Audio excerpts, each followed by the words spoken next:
just coming out with physicality to start, and they're one of the hottest teams in the NBA, playing great basketball. So it's going to take a collective effort on everyone's part to come out with a sound defensive presence.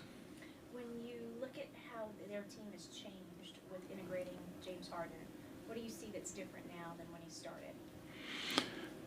Well, the biggest thing is that they've won a lot of games, and with him playing point guard, he's we have to remember how good he is, and he's showing everyone that he's capable of setting the table for the rest of the guys. And then when he needs to make shots or score, he can do that too.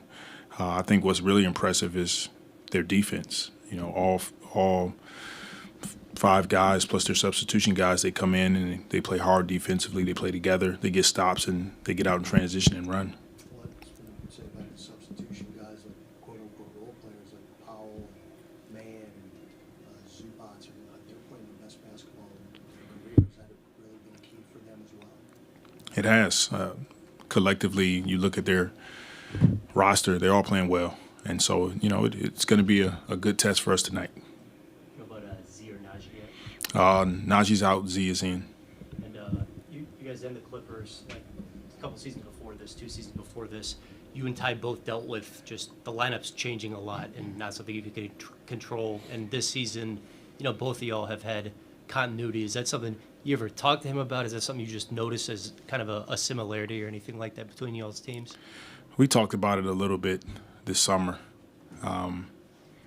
Sometimes you have injuries, you have guys out, and you're constantly making adjustments. This year, both teams have had a little bit more continuity, as you spoke about. It allows guys to get in a better rhythm, team rhythm, and you can see, both teams are having somewhat of success right now. And you kind of talked about this after the Toronto game, just wanting to have a better showing against some of these championship level teams. How much did you kind of address that with the team going into this one? Well, we continuously talk about it. We want to win the games that, quote unquote, we're supposed to win. But, making sure that we look at the top teams and come in and feel like we're confident enough to win those games and doing what it takes. And that's why defense is important, rebounding, and then multiple efforts. These type of teams, you may stop their first action, they swing it, go second side. You have to continuously play throughout the plays, and that's going to be the key for us tonight. And during this time of year with trade deadline tomorrow, do you even take time out to talk about that with the team or individual players? How do you kind of handle that as a coach with it kind of hanging in the air, for all the teams around the league? Yeah, and it's tough. I haven't really said too much about it with our group. I really don't know what to say right now as well, and the reason is because there's nothing concrete with our group. If that were to change, then those are discussions that you try to have. But it's a part of our business. We understand it.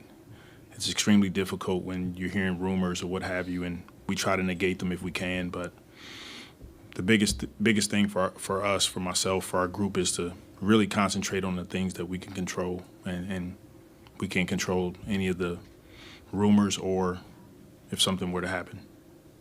Willie, over the last couple of years, developed a roster that has a lot of long perimeter defenders, and you talk about the three-pointer and the impact of trying to defend a very difficult, not just shot, but just the aspect of three-point shooting and what it creates for spacing and interior play. Like, how do you kind of use your personnel to affect that part of the game defensively, and how much a three-point defense do you try and just cut out the whole make and miss aspect of? Yeah, great question. The biggest component to guarding a three-point line is what we call two-way stunts. If I'm in early, protecting the paint, it's easier for me to make one dart out to the three-point line to contest a shot. And those are things that we work on defensively. And we want to have long, active defenders across the board so that we can contest those shots, because they change the game when teams are making them. Willie, how does BI's game this season compare to others, given what you're talking about, that there's more continuity with the group? The biggest thing for us is that we've been pretty much healthy, and it allows us to have a bit more continuity. But how about with Brandon's game specifically this season? Like, how do you assess where his growth is because of that context? Same thing. Last year, I think BI played 45 games, and the year before that, it was like 50. And so far, he's been doing a ton of work off the floor when no one sees him, lifting, extra treatment, rest, and it's allowing him to be on the floor, be available. And when he is, he's one of the best players in the NBA.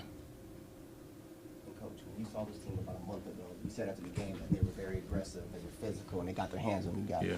They're a very physical team, and they like to run, they play fast. But when they go small, I think the same applies with the physicality. What do you guys do? What do you guys do to kind of combat that, to try to give you guys yourself a chance to win tonight?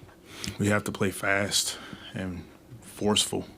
Any team that is physical and use their size and strength on you, the way to negate that is to play faster. It's harder to hold, and you won't get those calls if you're playing slow.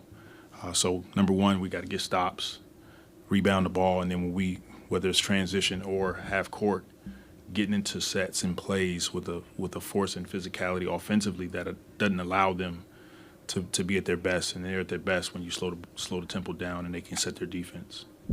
Coach, what's something that's like a staple in every Ty Lue-led team? A staple? What do you see in every Ty Lue team that he coaches? What do you see in that kind of team? Mental toughness. All the teams that he's coached, in my opinion, they're good defensively. No matter what they go through, adversity, they're mentally tough. All right, thanks. Okay, thank you guys. Coach.